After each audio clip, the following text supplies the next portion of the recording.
Hello, welcome to your new direction. 6,800 प्राथमिक शिक्षक भर्ती का मामला 69,000 शिक्षक भर्ती से संबंधित है।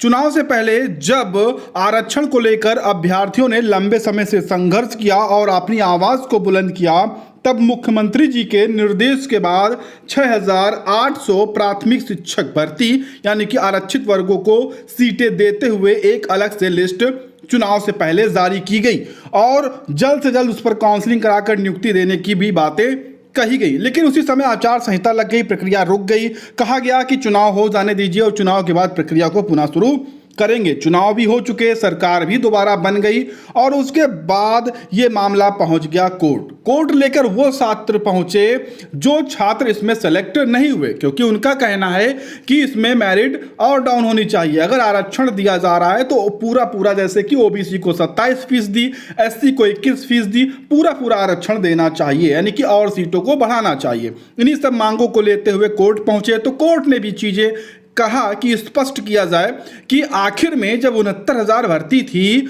और 69,000 भर्ती आप कर चुके हैं तो 6,800 इन शिक्षकों की भर्ती किस आधार पर आप कर रहे हैं। इसको लेकर एक ही दो सुनवाई हो पाई थी और जिसके बाद कोर्ट ने कहा था कि एजी साहब यहाँ पर पूरी चीजें स्पष्ट करें और आकर कोर्ट में चीजें बताएं। तो अभी सुनवाई थी, आज सुनवाई नहीं हो पाई और अगली तारीख मिल गई 2 मई 2022 की। अब 2 मई की डेट क्यों मिली, आपके मन में सवाल होगा। तो तारीख इसलिए मिली है क्योंकि जज साहब केवल एजी साहब को सुनना चाहते हैं। सरकारी अधिवक्ता मौजूद थे, बातों को रख सकते थे, लेकिन कोर्ट ने कहा कि वो एजी के माध्यम से सुनेंगे और इस समय उत्तर प्रदेश में एजी साहब की नियुक्ति नहीं हुई है। जो पुराने एजी साहब थे उनको प्रदेश सरकार ने हटा रखा है और इसको लेकर बहुत सारी भर्तियां रुकी हैं, चाहे 12,000 हो या ऐसी बहुत सारी भर्तियां हैं जो एजी साहब के न रहने के कारण उनकी सुनवाई नहीं हो पा रही। तो फिलहाल अभी 2 मई की तारीख तो मिली है, लेकिन अगर एजी साहब उपस्थित नहीं होंगे तो ये 2 मई की तारीख और आगे भी बढ़ सकती है अगर जज साहब इसी चीज पर रहे कि हम एजी साहब को ही सरकार की तरफ से सुनेंगे।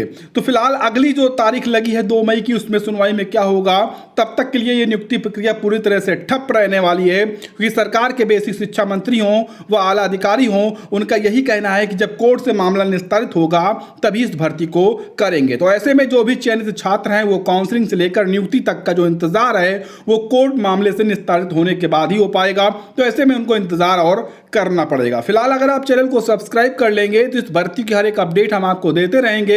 इसके अलावा अन्य सरकारी नौकरियों की भी अपडेट आपको हम देते रहेंगे।